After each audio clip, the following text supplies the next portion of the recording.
You're listening to an Airwave Media Podcast. I have created the most advanced AI soldier. The wait is over. Tron Ares now streaming on Disney+. We are looking for something you've discovered. And some of us will stop at nothing to get it.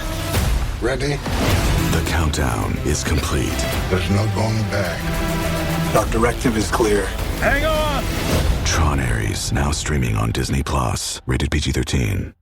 Grown-ups, if there's a child in your life who is interested in, curious about, or fascinated by people and places from history, then my podcast, The Past and the Curious, might just be a hit in your home. From the invention of microscopes to world-traveling dogs to fashions of the 1890s, gold rush ghost towns, and audiences going wild for walking competitions, we've got a little bit of it all. Hosted by children's author and museum educator Mick Sullivan, that's me, the show is fun, funny, engaging, honest, and beloved by kids and parents alike. Find The Past and the Curious at all the usual podcast places. This episode is brought to you by our Patreon members. Thank you so much. Join our Patreon for extra episodes, interviews, extra content, and to help support the podcast and help us continue to do the work we do. Go to patreon.com/ancienthistoryfangirl to learn more. Werewolves for Jesus.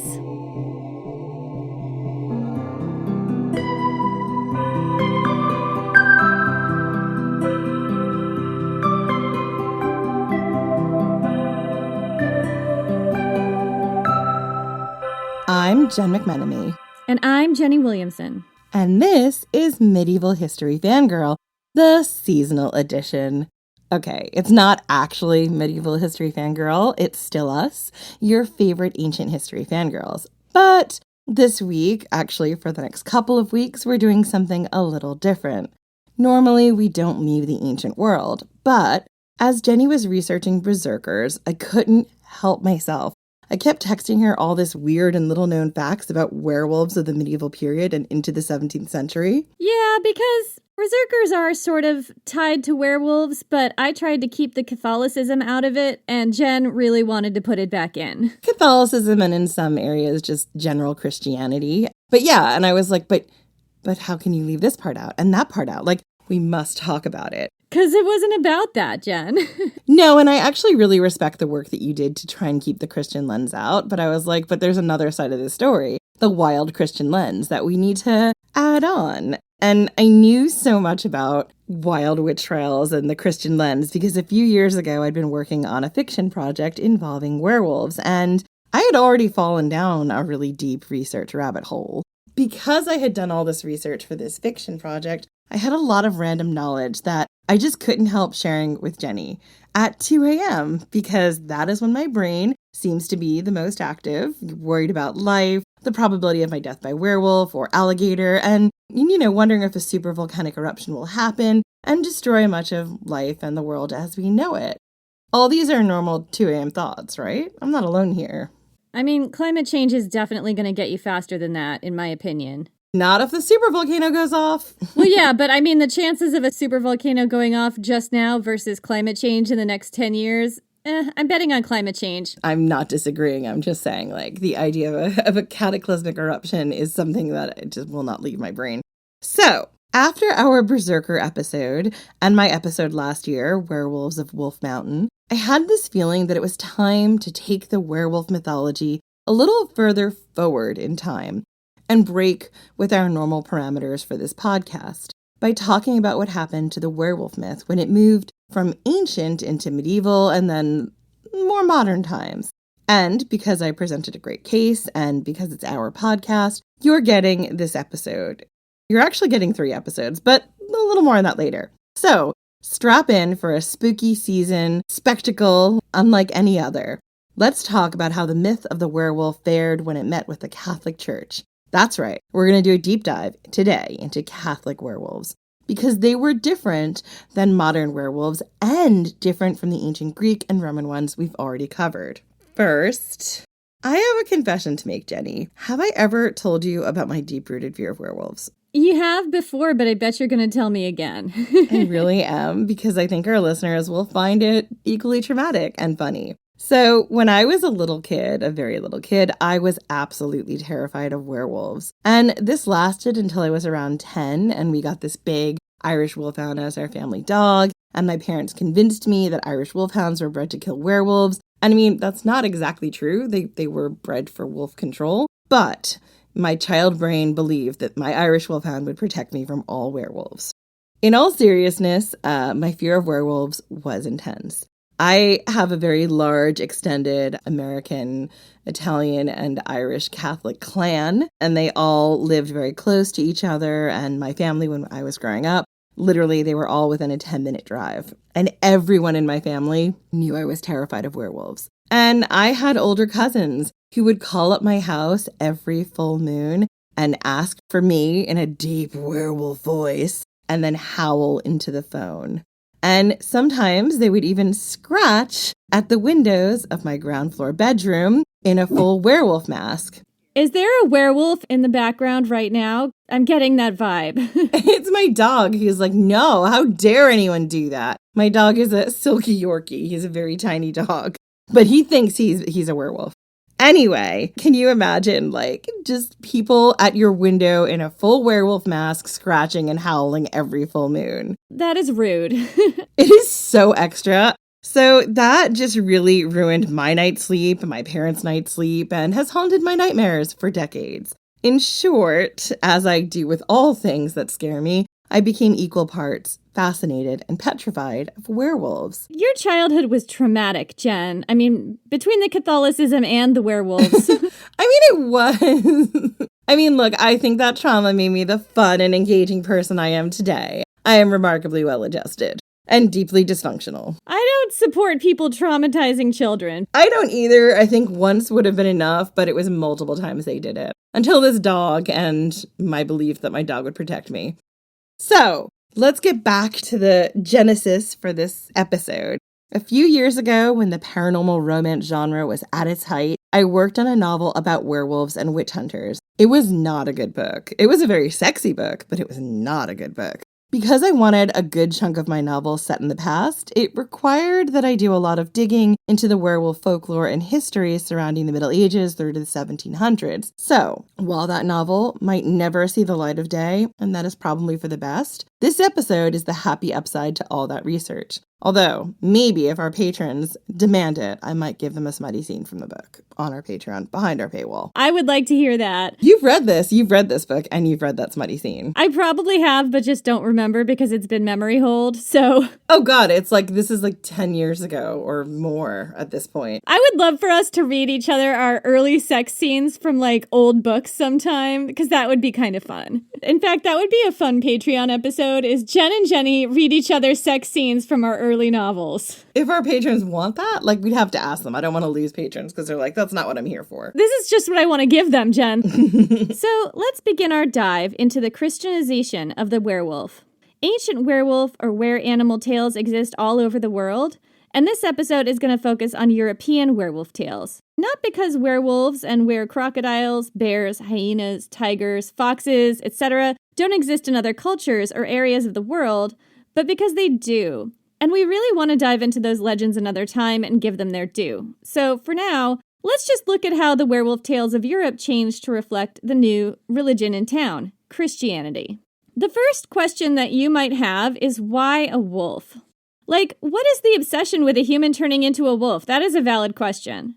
To be honest, there are many other were-animals other than wolves. Bears are just as common as wolves in Russia. Were-foxes are a thing in Japan and other Asian countries, as are tigers and lions. Were-crocodiles and hyenas are huge in African mythology. But the big bad of Europe, the predator who came into the most contact with humans, was the wolf. And let's be very clear here. While wolf attacks did happen, wolves had a lot more to fear from humans than the other way around. And that's true. Wolves were brutally hunted and in fact made extinct in the UK at certain points. They were hunted into extinction in Ireland and the UK by the mid-1700s. They were just killed off.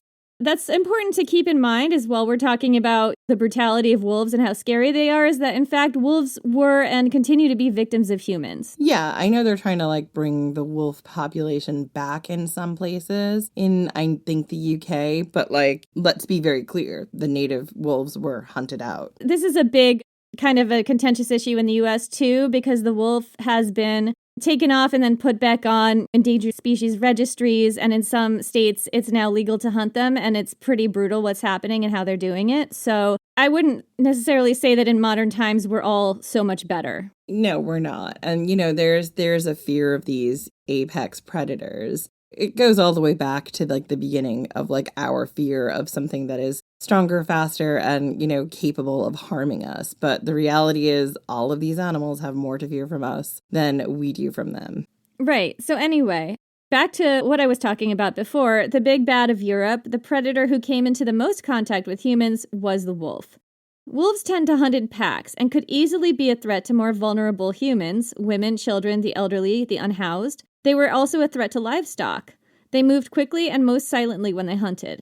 And they were so feared and such a threat that in many places in Europe, they were hunted to extinction or near extinction in their natural habitat. So this is from a Wired article called Fantastically Wrong, The Strange Real-Life Origins of the Fiendish Werewolf. Quote, "So, the question becomes, why is this so widespread? Do we humans just innately fear turning into beasts? Not quite. But in her essay, this is an essay being quoted in the article, Stewart proposes a fascinating theory to explain where all this came from.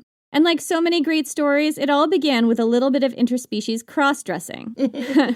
When humans started developing sophisticated hunting techniques, she argues, many peoples would kill a large predator, stuff it, and use it as a decoy. So, taxidermy, basically. The idea was to lure more of its kind to investigate.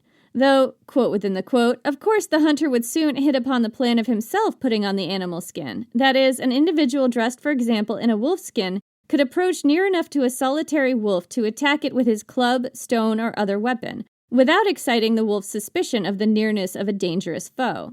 And with that, many thousands of years ago, the werewolf legend was born. Back at camp, the wolf man would participate in ceremonies, dancing, and crying, and further assuming the demeanor of the wolf. That idea of like that taxidermy wolf, that decoy, like we see that even now. There's like duck decoys, there's scarecrows, there's all kinds of stuff that we still use in modern times. So let's break this down a little bit. Werewolves and were animals in general were apex predators, animals that humans feared contact with. In this quote by Caroline Taylor Stewart, she suggests that the origin for werewolf mythology comes from essentially how humans used to kill wolves, which is to literally put on the skin of a wolf and walk amongst the pack to trick them and kill them. That's some real twisted logic here. I'm not saying that it's not right. It's dark. Now, this leads us nicely to the next section of our episode. How do you make a werewolf? In ancient times, the process of making a werewolf was about magical transformation, usually in service to a god or as punishment from a god.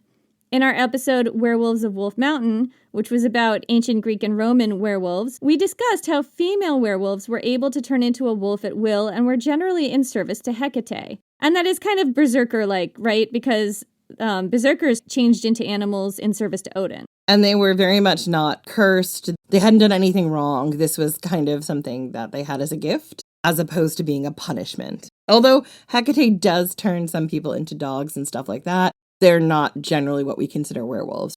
Right. So the most famous ancient Greek werewolf is Lycaon, who was transformed into a wolf as a punishment for killing and cooking his own son and feeding him to Zeus, as one does. Absolutely. Why wouldn't you do that? Lycaon was just not making the best decisions at that time in his life, that's all. Like, there are so many Greek myths about people trying to cook and feed their children to the gods. Was this really a thing? Because, like, the more times you see it, the more times you're like, were people just doing this? Was this just a thing that was done? Anyway, so Lycaon was cursed to remain a wolf for 9 years because he ate the human meat. That was his son's meat. He didn't eat it. It's because he tried to feed it to Zeus. Tried to make Zeus eat the human meat. Anyway, and he wasn't allowed to eat people during this time. If he did eat the human meat, then he'd be cursed to remain a wolf forever. This is considered one of the earliest written down Western stories of a werewolf, not including the Epic of Gilgamesh, but that is a whole other debate. And the tale of Lycaon has all of the makings of a werewolf tale. It has the human doing something to run afoul of the god, someone with supernatural powers, and being turned into a werewolf via divine power, basically. This Deus Ex Werewolf appears again in our episode on Viking Berserkers, when we have Odin turning men into werewolves, bears, or boars to fight as his elite warriors. And it's not as a punishment, it's, as you said, it's kind of like a gift. It's like a sign of divine favor, I suppose. But what if you didn't have the help or punishment of a god? What if your ability to turn into a wolf was based on something else? Something more sinister? Because as the werewolf folklore passed on from the BCs into the ADs, the ways of turning into a werewolf changed. Now, this is a comprehensive list from the website werewolves.com. And it sounded a little vague, but I actually did go through, I double-checked and vetted all of these ways to be turned into a werewolf in other places and made sure that it was accurate and we weren't giving you bad information. And because the list is super thorough and fun, I wanted to share it with you. It's a very long list. So here are all the things that could turn you into a werewolf in both ancient and medieval and probably into the 1600s, 1700s times. Quote, being bitten by another werewolf. Being scratched or clawed by another werewolf. Selling your soul to the devil. Wearing an enchanted belt made of wolf skin or fur, known as a wolf belt. Applying a magic salve to one's body. Black magic and witchcraft. Eating lycanthropous flowers. They're white or yellow flowers that are said to be grown in the Balkans. Inhaling certain potions. Simply wearing an animal's pelt. I mean, don't you be getting those fox-skin stoles, people. You're going to be a werefox. I guess any kind of fur coat might qualify here. Placing a real wolf pelt on one's body and then drinking beer mixed with blood. That's like a Tuesday, right? Just a normal Tuesday, yeah. Drinking water from a wolf's paw print. I mean, I did that last night. Last night was Tuesday. Eating the brains of a wolf. Spells and rituals. Very vague. Having sex with a werewolf. I mean, I can't guarantee that nobody I had sex with was a werewolf. I know, I can't either, so I'm probably a werewolf. Eating an unborn fetus. I put that on my pizza. No. It's like the 10 Plagues pizza shop. Fetus and mushrooms. No. Worst pizza ever. Wearing a belt made of the skin of an executed criminal. Being cursed by a witch or a troll. I mean, that definitely happened to me. Being born on Christmas Eve. Being blasphemous and getting cursed for your sins. Why are all mine about me being cursed for my sins? I mean, you're the Catholic one. I know, I'm also a ginger and left-handed, so... I don't think cursing me for my sins works if I don't believe in the concept of sin.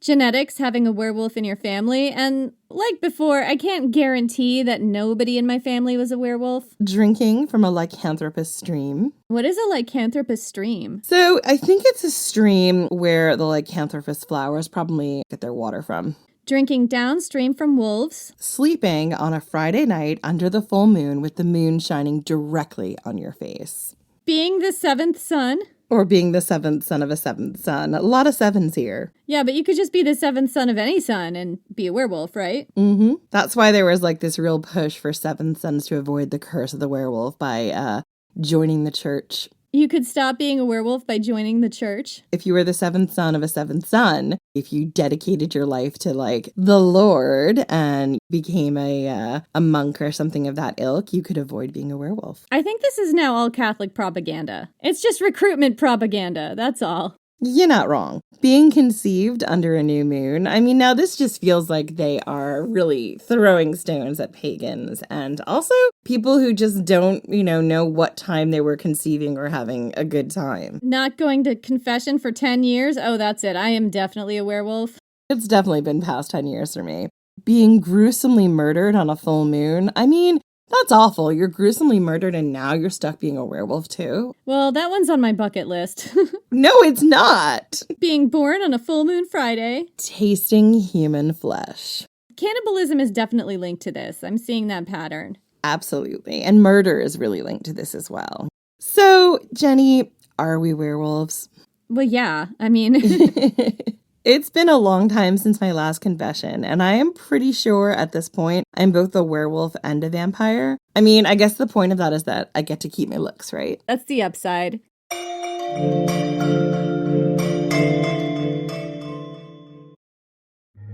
Instagram teen accounts have automatic protections for what teens see and who can contact them, plus time management tools. And Instagram will continue adding built-in safety features to help create age-appropriate experiences. Learn more about teen accounts and Instagram's ongoing work to protect teens online at instagram.com/teen accounts.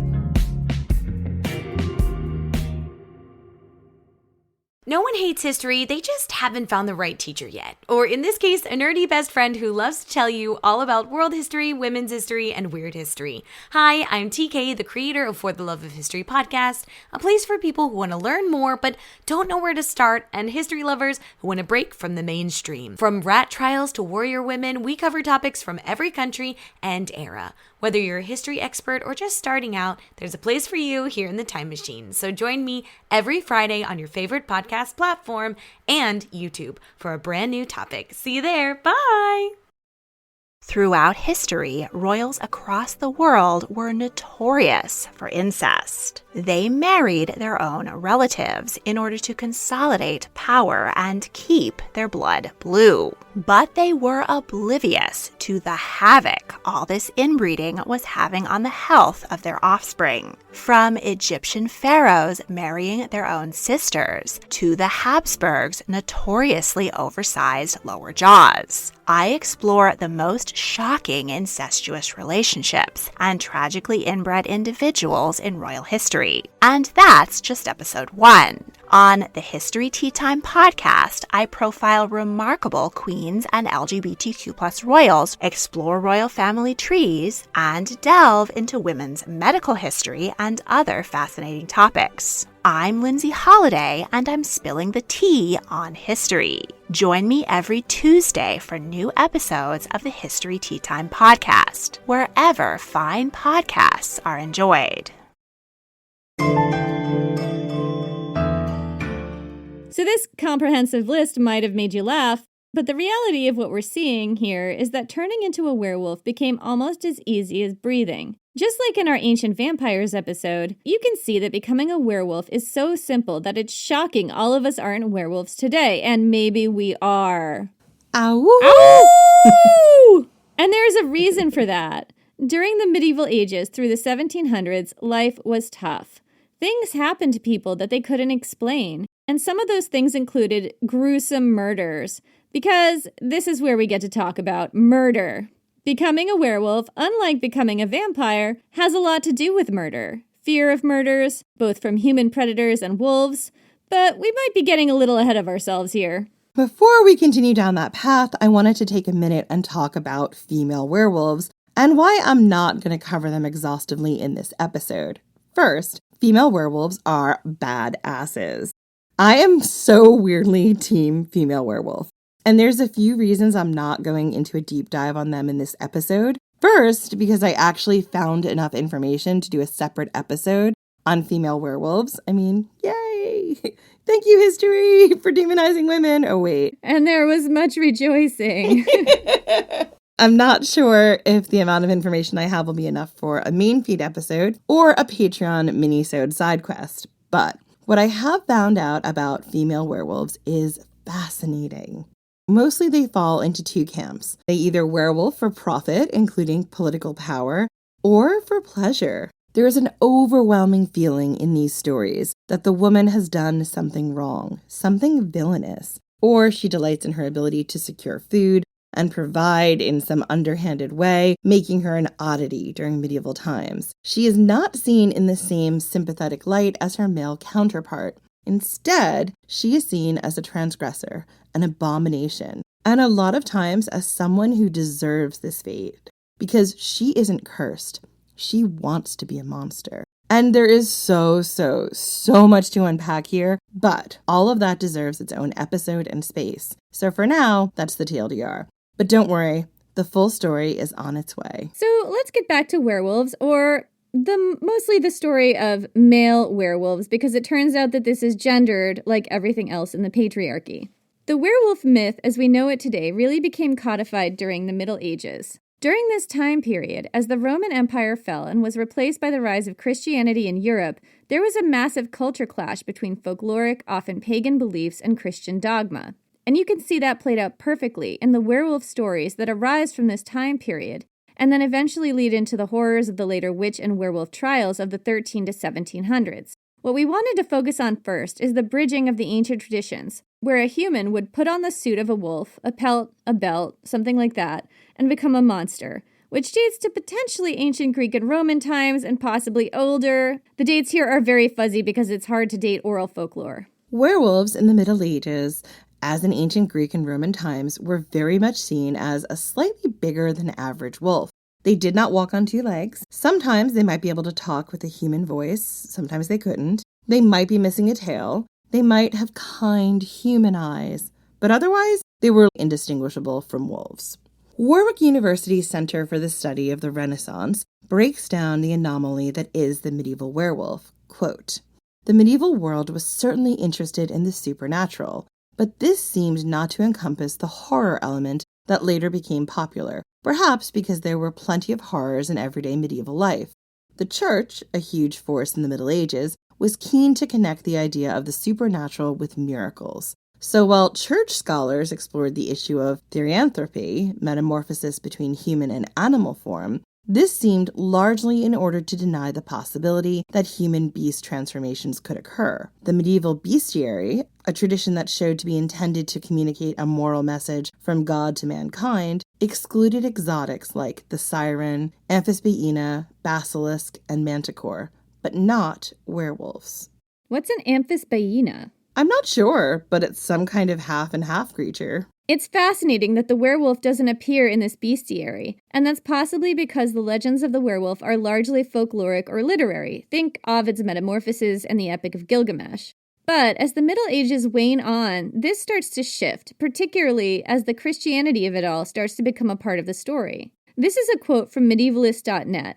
5 things you might not know about medieval werewolves. Quote, "Interestingly, where in recent films and TV programs it's always the wolf ripping out of the man, the medieval werewolf often wears the wolf. One way of man-to-wolf transformation is to wear a wolfskin. This is most common in Old Norse Icelandic literature, where the wolfman is frequently referred to in skin-related terms, echoing the tradition of berserkers, battle-frenzied warriors wearing nothing but bear or wolfskin. Gerald of Wales, who lived from 1146 to 1223 AD, also reports a priest encountering a werewolf couple while traveling across the region of Ossory in Ireland. When the priest refused to perform last rites for the dying she-wolf, fearing that she might be some devil's trick, the man-wolf unzips the wolfskin to reveal an old woman underneath as if it were just a coat. The difference in transformative mode results in a difference in emphasis. When the wolf comes out of the man, it is as if the wolf has been there all the time, lurking under the guise of a seemingly ordinary man. The violence it is about to unleash is heralded by the freshly torn flesh and streaks of blood. The man is but an empty shell, broken, dead, cast away. The wolf is the essence. In the medieval portrayal, on the other hand, even though in some cases the wolfskin form does bring out the beast within, the man is only wrapped, hidden, but never destroyed, and the werewolf is more like a riddle, waiting to be solved. That is fascinating. Right, and the way in which the lore eventually comes down to us is the beast is within, he's been cursed, and it will come out, and the man has no control. But in the medieval times, they put on the skin, and then they don the essence of the wolf to do whatever it is they want to do. Yeah, and I was really thinking about the horror aspect of it that was in this quote that I read. A lot of the time, more modern depictions of werewolves have this horror element. You know, it's horrifying to see a person you thought you knew transforming into this monster, this werewolf. Whereas in the past, the horror seems to be experienced by the individual within, like the horror of being transformed into a beast and nobody knows that you're yourself on the inside and you can't communicate and speak and you might be killed. Like we see this in the ancient myths, like men being transformed into animals and being ripped apart by dogs. Yeah, absolutely. And I think it's such an interesting change that we see because werewolf mythology is about body horror, right? A lot of times it's a stand-in for puberty and the changes that your body goes through. It's also a stand-in for things like serial killers and people next door who by one day wear one face and by night are something completely different. And as Jenny said, like the modern interpretation is the wolf is always inside waiting to be ripped out, right? Whereas in the medieval sense, the human is cloaked in the wolf. They're still in there, but they can't break free. And that's really fascinating. The human is trapped in the wolf sometimes, right? Yeah, they're in there, they're trapped and they can't break free. In some myths, they have full knowledge of what the wolf is doing, but they don't have agency over their body, which is similar to what we get later on when the wolf comes out. But it's just like the darkness, the beast was always there. Whereas in this one, the beast kind of envelopes them and takes over. It's still a scary story, but it's like the horror is inverted, you know? And I think it's inverted, too, in the ways in which we understand things now, like mental health and even body horror. And I think that's some of the reason why it's changed. So I wanted to include that quote because medieval werewolves are, as I keep saying, fascinating. I can't think of another word for it. They are pretty different to what we think of when we think of werewolves a little later on, like in the 1400s or the 1700s. These werewolves are men hidden away inside the skin of a beast, much like the Berserkers. These werewolves are not about the inner beast coming out to play and wreak havoc. They are about an outer beast being donned to, well, create havoc. This is really prominent in other werewolf stories from this time period, and in particular, this will continue throughout German folklore through to the 1800s. This is a quote about the medieval werewolf from Warburg University's Center for the Studies of the Renaissance. This quote breaks down the difference between the medieval werewolf and the wolves who come later. Quote, medieval werewolf stories existed in the Romance tradition, which presented a man, a baron, a knight, or a king, trapped in bestial form through outside agency, almost always the man's wife. So this means that usually it was the man's wife who transformed him into a werewolf? Is that what they're saying? Sometimes if she didn't transform him into the werewolf, he was already cursed to be a werewolf and she does something like steals his pelt so he can't turn back. Okay, so it's usually the woman's fault. Somehow it's the woman's fault, even if she's not the person who cursed him. Even if she came into this marriage married to a werewolf who she didn't know was a werewolf, somehow it's her fault. He's in wolf form. Right. So some werewolves were natural and turned into wolf form periodically. In this case, stealing their clothes prevented them returning to human form. Other cases occurred through various forms of magic.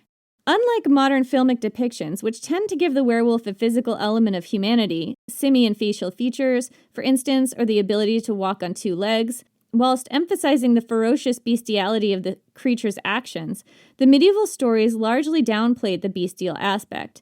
Instead, they showed, through the werewolf's rational and generally gentle behavior, his human mind and sensibilities trapped inside an outer form that was indistinguishable from a wolf.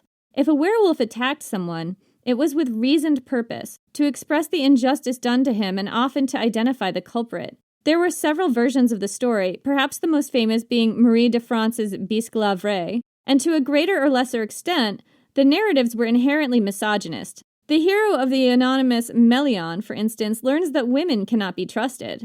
While in the Welsh story now generally known as Arthur and Gorlagon, surviving in a Latin version, the miscreant wife, a traitor as well as an adulteress since her husband is the king, is punished by sitting at a table with her wronged husband and being compelled to kiss the decapitated head of the lover who had plotted with her whenever the king kisses his new wife. That is a weird scene. It is a really weird scene, and it's just like, again, on the side of team wife. Like, I married this guy who did not tell me he would be a human by day and a wolf by night, and he gets up to all kinds of things, and I'm sorry, I'm not here for it. You did not disclose your werewolfism at the time in which we signed our legal marriage document. Therefore, divorce. One of the things about the werewolf mythology and why women are so demonized is women who know this secret or who are able to steal their husband's pelt so they can't turn back into a werewolf. They have an element of power and also calling out the bad behavior potentially of their spouse. And that wasn't something that women did. If a man behaved appallingly to his wife, it was generally an open secret. People knew it. In these werewolf myths and folktales where the woman takes the power and forces her husband to be a wolf, she always comes off as the adulteress. But I'm like, but maybe he's just a dick. There's a whole other narrative that's been silenced by making the wife the villain here. Yeah, I think you're absolutely right. I mean, taking the man's pelt is kind of like calling him out on his behavior and making it public. And if we're talking about a man who's abusive behind closed doors, that's something that would be scary to abusive men, I suppose. Absolutely. And a wife having the power to publicly out them would be terrifying. Who's telling the story is always a question we have to ask here. I think we know who is telling the story with the inherent misogyny.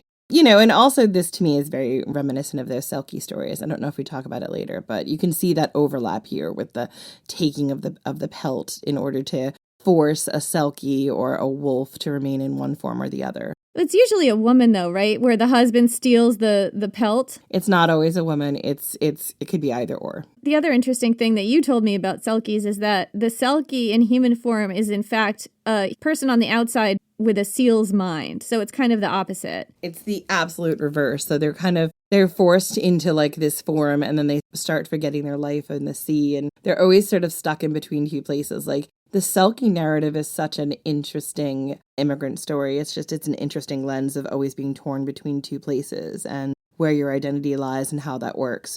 So let's get back to why I included this quote. I included it because it tells us something about medieval werewolves. It tells us that the general feeling behind the medieval werewolf in literature is a sympathetic one, as long as it's a dude. The werewolf is a wronged person who cannot help turning into a beast. He's got those kind eyes underneath that wolf exterior. I don't know what it is. The kind eyes really turn me off. Right?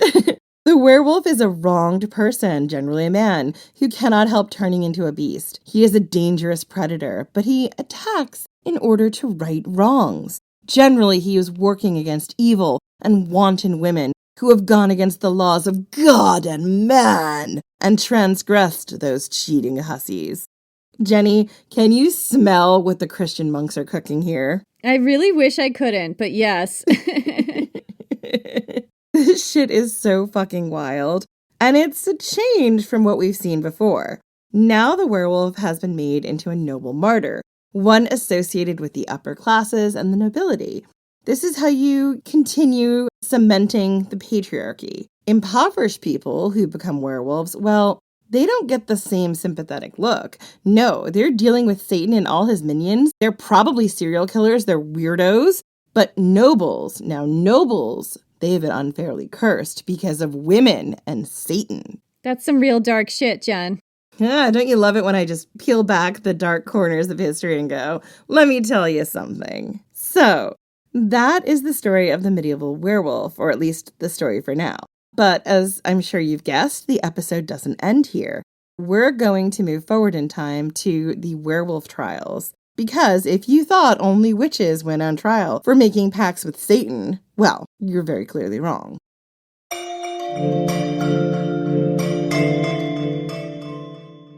Pele, Hawaiian goddess of volcanoes, fire, and rebirth. Maeve, Celtic warrior queen and nemesis of heroes. Kiyohime, Japanese fire-breathing snake demon. Pesta, Norwegian spirit of the Black Death. Our book, Women of Myth, is a fascinating look at women and femme characters in world mythology, including goddesses, heroines, and monsters. With captivating illustrations by Ringo Award-nominated artist Sarah Richard, it's the perfect gift for the mythology lover in your life, including yourself. Find Women of Myth wherever books are sold. I'm RJ Decker, private investigator, uncovering the Sunshine State's darkest secrets. Tuesdays, it's the premiere of ABC's hottest new crime show. RJ freaking Decker, as I live and breathe. He's a private eye. It's not a standard murder, it's something bigger. And a public mass. Trying to get sent back to prison today? You go to prison one time and suddenly it's all the jokes. RJ Decker, series premiere, Tuesdays on ABC and stream on Hulu. Kraft Mac and Cheese is better than 90s hip-hop. We'll remind you of your childhood without making you feel incredibly old. Kraft Mac and Cheese. Best thing ever.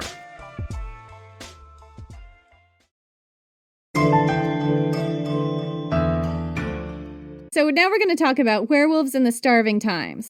During the Renaissance, things start to change. There is a conflict here of religion, folklore, and science, and that is where we start to see witch and werewolf trials. During the 1300s through to the 1700s, witch and werewolf trials were common. We hear a lot about witch trials, but going on at the same time in most of Europe were werewolf trials. Werewolf trials were incredibly prevalent in France, Germany, and Eastern Europe, and the reason for that is because wolves were still very much the apex predator in these areas. In England and Ireland, wolves were hunted to extinction by the 1700s. But this wasn't the case in the continent. Wolves roamed free and were a dangerous predator. And from 1303 to 1850, the world went through the Little Ice Age. The Little Ice Age caused global cooling by about 3.6 degrees Fahrenheit, and this created a lot of chaos on a global scale. We aren't sure exactly what caused this ice age. Lower solar output, explosive volcanic activity, and a change in the atmospheric circulation have all been blamed as contributors. And you all know that I'm going to just claim a volcano did it. I mean, a volcano was part of it. I knew you were going to try to slip a volcano in here somewhere. I mean, it's my first episode of the season. What would it be like if I didn't mention a volcano? So, why does this matter? Because during these centuries, the winters were colder, the summers were colder, the waters were colder. In general, the world was colder. And this made for starving times. Times when food was scarce, and not just for humans, but for wolves and other animals as well. And this meant that wolves, who would normally avoid humans, were brought closer into contact with humans to get at their food stores and their livestock.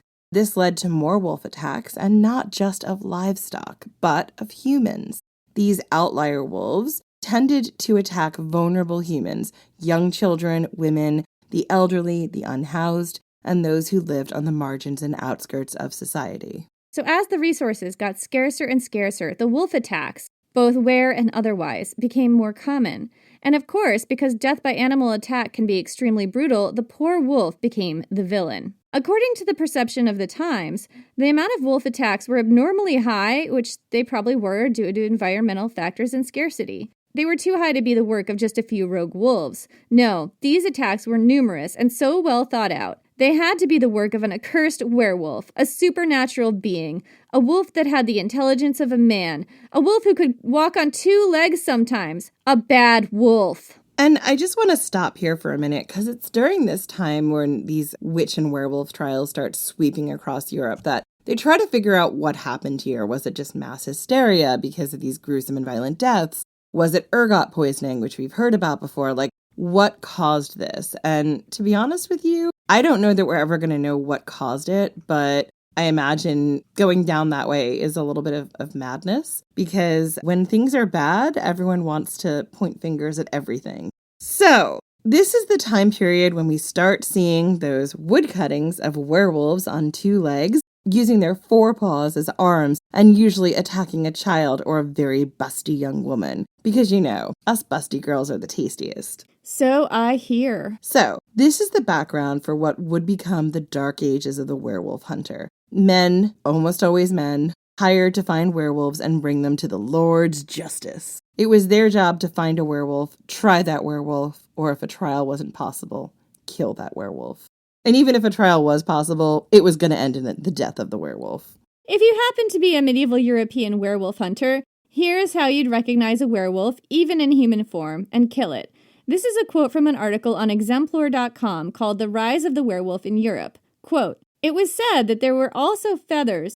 It was said that there were also features and traits that could give away a werewolf." It would be those feathers. The feathers. Those are a dead giveaway. He's got feathers sticking out of his mouth. He got into your chicken coop and he's a werewolf. It's fine. Sexy. Hot.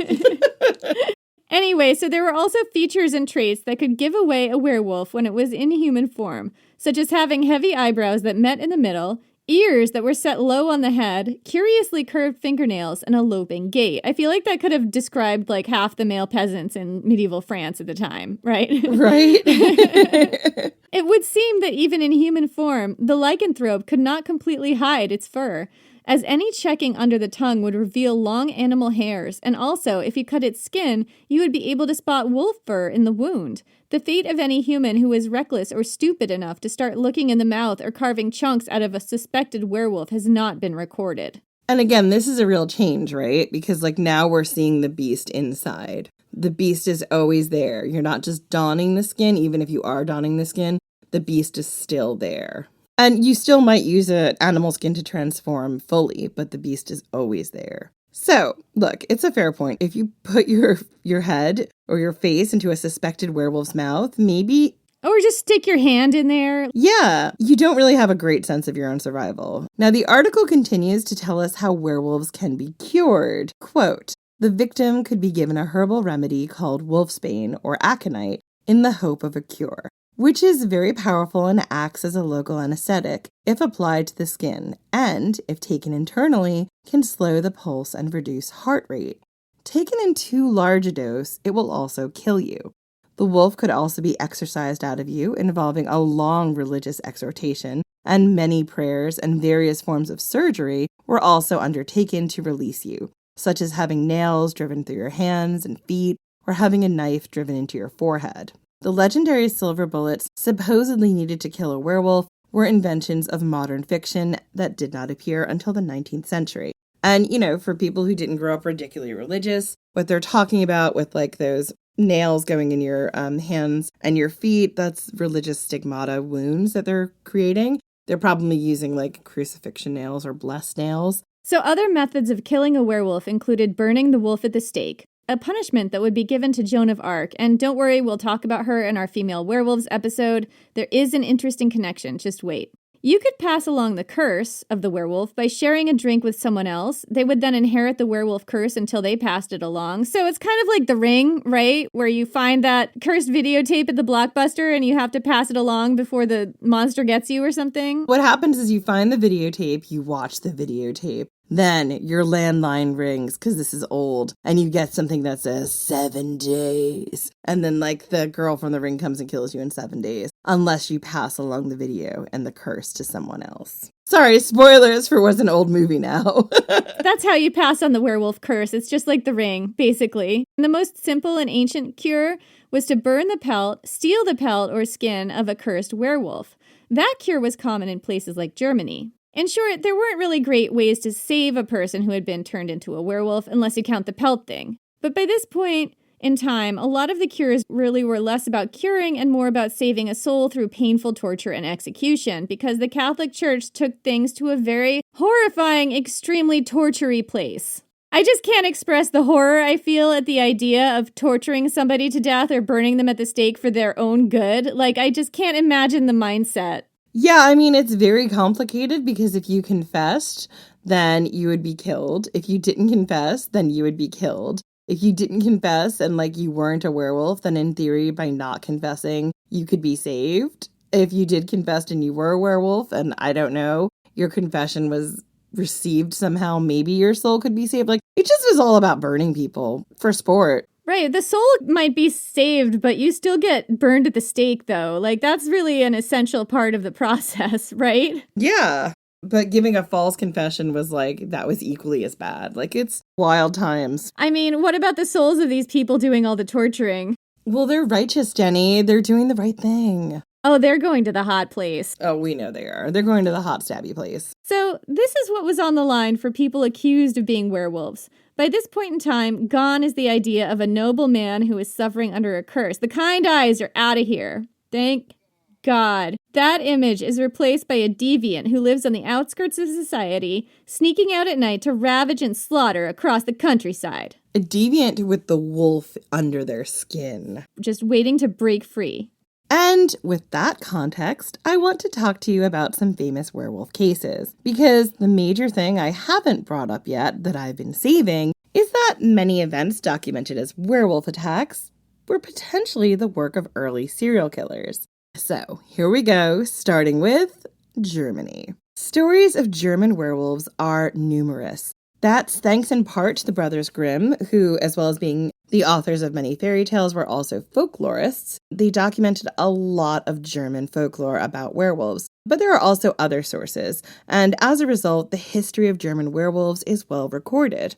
I'm going to start with a very light story that proves when there's an industry of werewolves, there is also an industry for people to protect against them. And in this instance, I am not talking about werewolf hunters. No. This is an honest grift where no wolves are harmed, or humans. So this is from the archive of German werewolf folktales on pit.edu's website. Quote, "The belief in werewolves is common throughout all of Pomerania. One can transform oneself into a werewolf by girding oneself with a strap that has been cut from the back of a man who has been hanged. Werewolves are especially fond of attacking horses. In the village of Bork, not far from Stargard, for a long time, a man made his entire living by walking around the horse pasture in the village every night and whispering mysterious words by which he protected the horses against werewolves and other wolves, and this in spite of the fact that wolves had long not been seen in that region. And I just love that. That's so cute. It's just a guy who walks around and talks to horses for a job. That's so sweet. Yeah. That's his job. He's just going around calming horses, feeding them apples and carrots, and just, muttering nonsense. Like, it's perfect. I want that to be my job. Why can't I be paid to walk around and feed treats to horses and talk to them all day? Yeah, it's the perfect job. I love it. So we wanted to start here as these stories just get darker and sadder as we go along. It is a bummer that wolf attacks were so prevalent at one point, or maybe serial killer attacks, that this job was believed to be necessary, but it's kind of great that someone was able to make money just walking around and talking nonsense to horses and feeding them treats. And no horses were harmed in this story, which is great. Yeah, I love it. So the next story is not a happy one. This is the story of the werewolf of Ansbach. This story involves cruelty to animals, so please be warned. This is a quote from an article on justhistorypost.com called Mythical Creatures, A History of the European Werewolf. Quote, in 1685, a wolf, or possibly a pack of wolves, was terrorizing the town. After the deaths of livestock, several young children were killed. Under such upsetting circumstances, the locals turned to the idea that a werewolf must be responsible, and they knew who the culprit must be. Recently, a local magistrate, who had been hated by the citizens of Ansbach, died. The people of Ansbach believed the wolf to be a reincarnation of this magistrate, particularly after the wolf was seen near the man's property.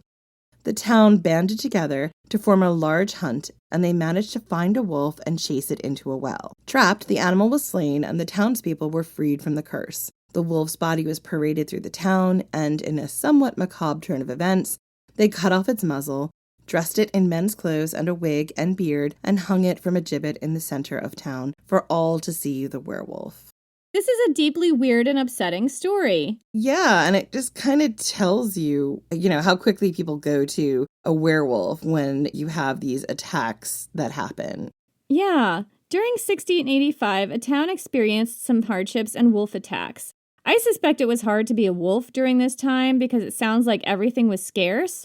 And how did the town handle these hard times? They hunted down the wolves until they found a big one. They decided this wolf was the reincarnation of their magistrate who they hated. They killed the wolf, and then they desecrated its poor wolfy body. I am not okay with this. When you think about what they would have found when they found these mutilated, gruesomely murdered children, you can understand that innate terror of we must stop this from happening again. We don't know a lot about these murders. They could have been the work of a wolf. They could have been the work of a serial killer.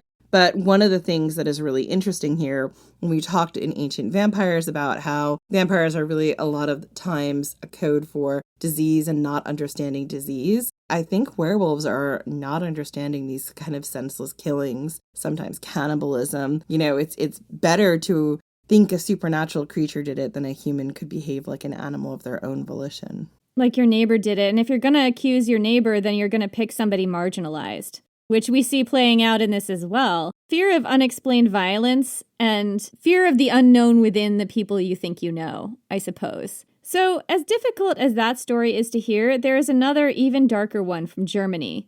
This is the story of Peter Stube. Peter Stube lived in 16th century Germany. He was accused of being a werewolf, and he confessed to his crimes. In 1589, he spilled his story to the public. This is a quote from historypost.com again. Quote, he said that the devil had given him a magic belt which allowed him to turn into a wolf, whereupon he would eat animals and people alike. He confessed to killing over a dozen people, including 2 pregnant women and their babies, and even his own son. He also said that he had an incestuous relationship with his daughter. Peter had a horrific execution for his crimes. So here's some torture, just FYI, that's about to happen. He was placed upon a wheel and flayed with red-hot pincers. His limbs were broken, and he was beheaded. His head was then placed in a public place above the figure of a wolf, whilst his body was burnt. His daughter and his mistress were also executed alongside him. Whilst some have said that Peter must have been a serial killer, Others have questioned his confession as he was heavily tortured to extract his wild stories. Peter became known as the Werewolf of Bedburg. Yeah, and there's a lot going on here. First, as we've said several times, Peter's confession was obtained under extreme torture, which makes this entire account suspect. Peter is one of those marginalized people that is being targeted for unexplained things. We can't really trust anything that he confessed to because he was being tortured to get that confession out of him. Like, that's what the Catholics thought crime solving meant, torturing people. Yeah, I mean, to be fair, this is Germany, so they're probably Lutherans, but yes, agreed. However, it does sound like Peter was up to some really twisted stuff because he did confess to killing his own son and having an incestuous relationship with his daughter. He confessed under torture, so we don't really know. And a lot of these confessions, this one in particular, were so sensationalized that what we have left that tells the story were printed in these pamphlets that were then sort of like sent out far and wide as these kind of like true crime dossiers of dark things. So we will never actually know what happened. Was he a cannibal, eating people and terrorizing the locals? Was he a mentally ill man who got caught up in a public panic? It's impossible to know because there is absolutely no objectivity here. So this is a quote from a Live Science article called Werewolves, Lore, Legend, and Lycanthropy. It gives us a little bit more about Peter's crimes, but not a lot. Quote, Stube claimed to have killed at least 12 people over 25 years. Again, his confession was made under difficult circumstances, after prolonged torture, including chunks of his flesh being ripped out with heated pincers and his limbs being crushed with stones. He was decapitated on Halloween, 1589, and his headless body burned at the stake. There is no real evidence of his crimes other than his confession, and it seems likely that Stube was mentally ill. Stube was far from alone. In the Middle Ages, werewolves were thought to mostly be created by witches, and the two became closely associated. Just as tens of thousands of accused witches were put to death, usually in some gruesome and sadistic ways, tens of thousands of accused werewolves were similarly dispatched. And again, we think about the witch trials and we know about witch trials. We never think about the fact that there were also werewolf trials where so many people were killed. Yeah, so this is a quote from a National Geographic article on German werewolves. It sheds a little light on what might have been happening with Stube. Quote, some historians believe it's possible that Stube was a murderer. One has even posited that the werewolf legends originated in attempts to explain the presence of serial killers. Even if he was not, it is likely that any local wolf attacks on livestock or people were attributed to him as well. Another historical factor might well have made Stube a scapegoat. His alleged crimes coincided with a period known as the Cologne War from 1583 to 1588, a conflict between Protestant and Catholic factions. Roving mercenaries terrorized the region.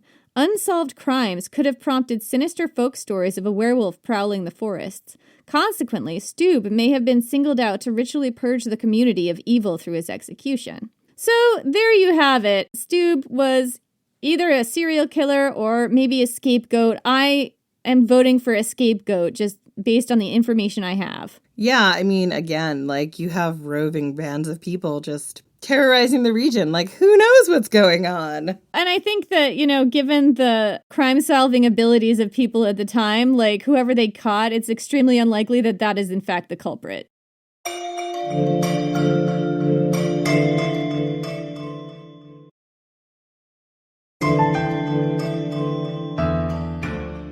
So, if you think Germany was bad, let's take a look at France. France is like, hold my champagne. Between 1520 and 1630, so that's about 110 years, about 30,000 people were executed for being werewolves in France. 30,000 people. And only in werewolf trials. This is not werewolf and witch trials. This was just werewolf trials. Like, I read that fact so many times, and I was just like, I can't know. I read this fact, and I put it in, and then I was like, where did I find that? I had to go and search it down to make sure it was actually true. And I searched it down 3 different times. And I was like, that is so wild. France had its fair share of werewolves, shall we say. It seems like everybody was a werewolf, including a famous serial killer. Guy Garnier is known as the Werewolf of Dole. He was a hermit who lived on the outskirts of town with his wife in Dole, France. In 1572, killings began in his area. Child killings. First, it was a little girl. then a little boy.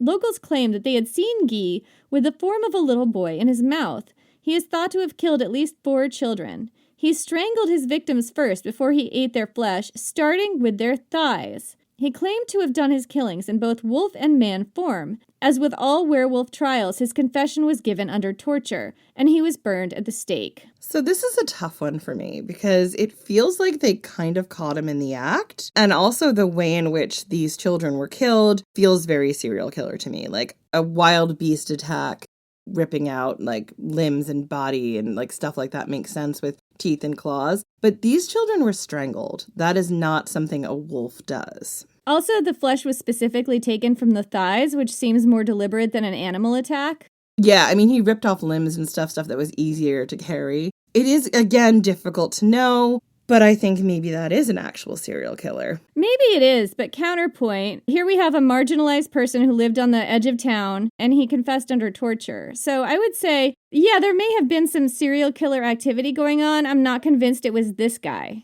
Same, unless they did actually catch him in the act. But again, it's a little difficult to know that if they did or they didn't. Locals said that they had seen him with the form of a little boy in his mouth. Who knows who those people were, if they had an agenda, if they were telling the truth, if somebody made it up later to make the burning at the stake seem more justified. Like, I don't trust anything that these medieval people say. And you're right not to. They all had ergot poisoning. Exactly. We can't get through this episode without talking about the most famous werewolf of medieval or Renaissance France. And you've probably heard of this one if you've heard of any of them. It's the Beast of Gévaudan. Now, Gévaudan is a region in France in the south-central area. It was once a province and it no longer is. The Beast of the Gévaudan was thought to be responsible for 210 attacks and about 119 deaths. This creature ran riot throughout the Gévaudan from 1764 to 1767. But what was it? Was it a werewolf, a hyena, a serial killer, a pack of wolves, an adolescent male lion, a dog-wolf hybrid? We just don't know. But we do know that the beast had a type, and his type was young women and children. Victims were killed by having their throats ripped out, very much in a wild animal attack style. Yeah, and the Beast of Gévaudan is so weird and creepy because there are eyewitness accounts where people still couldn't tell you what they saw. It is a wild, very creepy, very mysterious tale. And that's all we're going to say about it for now, because there is so much about this beast that I'm going to do its own episode. It's coming later in the season. I'm super excited. This is a very, very scary story. It's a very creepy tale, and we have a plan. So, I wanted to leave you all with what has to be my favorite story that I found while researching werewolves. This is the story of an octogenarian, an 80-year-old Latvian man who was accused of being a werewolf. He was actually accused twice. And honestly, he makes up the most batshit incredible story to explain his werewolf condition. It is so funny and so smart. When the judges of Jürgensburg came to question Thies of Kaltenbrunn, they got more than they bargained for because Thies was unabashedly a werewolf. He took pride in his wolfy nature. So the entire story is recounted by Willem de Bleecourt in his article A Journey to Hell, reconsidering the Livodian werewolf. Quote, when in 1691 the judges of Jürgensburg, at present in Latvia, about 100 kilometers due east of Riga, interrogated the octogenarian Thies of Kaltenbrunn, they were certainly not looking to create another werewolf. On the contrary, they were more or less forced to question him, since he was a witness in an unrelated case about a church robbery. Can we just stop for a minute? They were there to talk to him because the church got robbed. And then they're forced to question him, and it turns out he's a werewolf. They're just like, look, I don't want to be here. You don't want to be here. Meanwhile, Thies is like, oh, but I do want to be here. Pour me a beer. I have so much fun stuff about my trips to hell. So anyway, these judges had been told that everyone knew that Thies, this guy, had consorted with the devil and was in fact a werewolf. Everyone was like, he's a werewolf. You have to talk to him. This guy's a werewolf. Thies readily conceded the last point. Certainly, he had been a werewolf, but he had given it up years ago. He can stop wolfing whenever he wants. He just has to pass the curse along. God. He'd been in court then, too, because his nose had been broken by a farmer from Lemberg. This had happened in hell, and his nose had been damaged by a blow with a broomstick decorated with a bunch of horses' tails. The werewolves had been to hell to retrieve the grain and the weed germs that the farmer had hidden there. On that occasion, the judges had laughed at his testimony and had let him go. This time they did not laugh and wanted to know whether Thies was of sound mind and not mad. But several people present in court who knew him well said that his common sense had never failed him. It also emerged that his status had risen since his previous encounter with the law. One of the judges confirmed that the old man's nose had indeed been broken. I read this as he's totally having them on and everybody else in the village is too. Oh, yeah. I just read this as he's just having a lot of fun. And like these judges are like, is he crazy? Is this true? And they're just so deeply invested because this is their job. And everyone in this village is like, okay, keep going. Keep going, Thies. Yeah, I get the sense that they don't, in fact, want to burn somebody at the stake for being a werewolf today. Like, they don't want to have to haul out the hot pinchers. They're just here to investigate this robbery. And, like, this guy is like, let me tell you about my wolfing. But don't worry, I haven't wolfed in 10 years. I gave it up 10 years ago. Same time I kicked the sauce. But, like, I feel like when he actually says, like, when he actually starts talking about werewolfing, you know, in the way that he's doing it, you can see how ridiculous these accusations are. Like, he's not just going, no, I'm not a werewolf. He's like, oh, yeah, I am a werewolf. And then he really embellishes it. I absolutely love, as I'm sure you're getting a sense of, how deeply the judges fall for this nonsense. The story continues to get wilder, and the judges just go with it. This is again quoting from that article. How did you reach hell? The judges asked Thies. Where was it located? The werewolves went on foot in the shape of wolves, he replied. Hell was, quote, at the end of the sea, that is to say, in a swamp near Lemberg, about a half a mile from the estate of the chairman of the court. I love that the entrance to hell is like right near the chairman of the court's estate. It's like on his property. It's like he knows all about it. Everyone knows where the entrance to hell is. Like it's on that guy's land. He's sweating right now. Yeah. It's like, they're going to burn me at the stake, you crazy old man. Getting back to this story, asked precisely how Thies and his companions had turned into wolves, Thies first answered that they had put on wolves' pelts. He had gotten his from a farmer, and a few years ago he had passed it on to another. That's when he gave up the wolfing. But when pressed for their names, he changed his story. He and his werewolf companions just went into the bushes, discarded their clothes, and became wolves. Then they roamed around and tore apart every farm animal they came across. Before eating the meat, they roasted it. How could they manage to do it? The questioning continued, since they had the heads and paws of wolves. At that point, they were human, says Thies. They did not have bread, but they had brought salt. Later, he told yet another version of becoming a werewolf. In an exchange about how being a werewolf could have profited him while he was still a beggar, he disclosed that a rascal had drunk a toast to him. He could pass his ability on by toasting someone else, breathing 3 times into a jug, and saying, "You will become like me." You will become like me.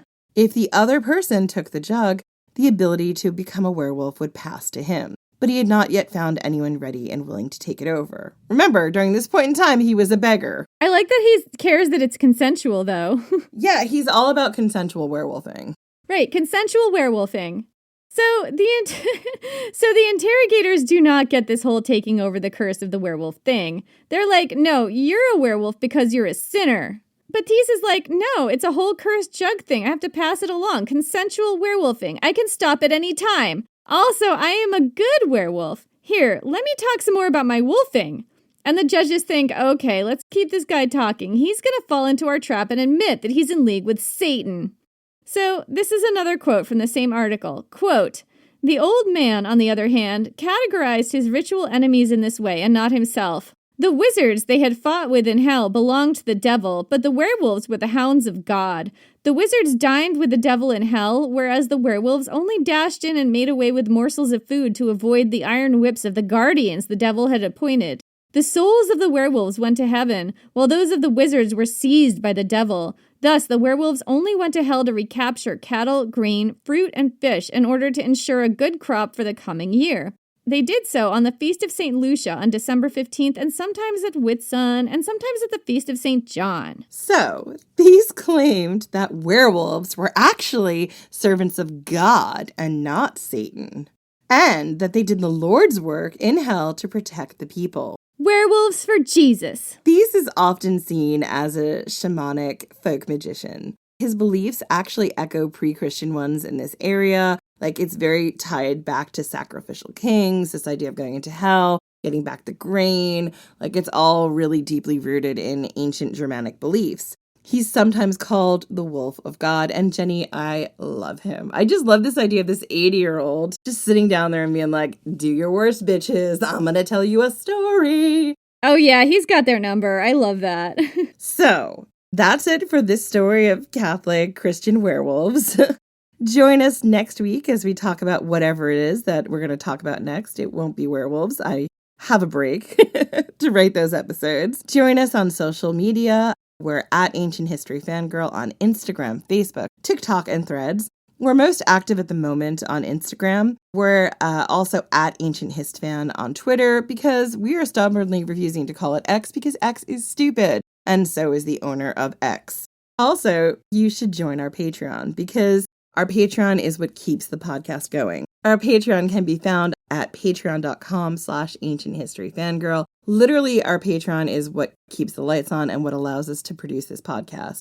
While we make some money from ads, it is the Patreon and our supporters on that platform that are enabling us to do this. At the moment, as we say all the time, this is a full-time job that we have to do on top of our regular jobs. You know, we're recording this around midnight because that's when we have the time to do it. We would love to make this our full-time job, and we need your support. If you enjoy what we do, please become a patron. We're going to have to change what we do pretty soon if we don't get a lot more support. So if it is something you've been thinking about, considering joining a Patreon, maybe consider joining ours.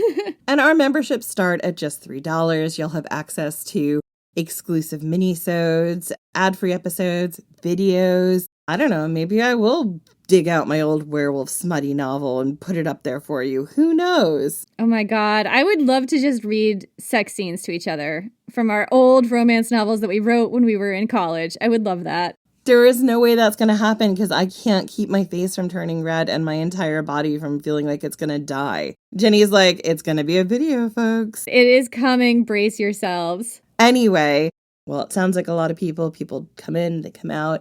And we always need more support and help. The amount that we receive on the Patreon, well, we appreciate it, has stayed pretty much very stable for a very long time, and it is not enough to support two people. Exactly. So we'd love to thank our patrons who've made this week's episode possible. Apologies in advance to anyone whose name we mispronounce. Yes. Thank you so much to Sky, just Sky. Haley Huntley. SJ, just SJ. Tessa, just Tessa. Emily Dinsmore. Laura Kellogg, Tiffany Shackley, Caitlin E. Beadle, Vince Maurer, Rebecca Cox, Frederick Guger, Christine A., Claire Sanfilippo, and JJB. Thank you so much. We could not do this podcast without you. Thank you all, and we will see you next week.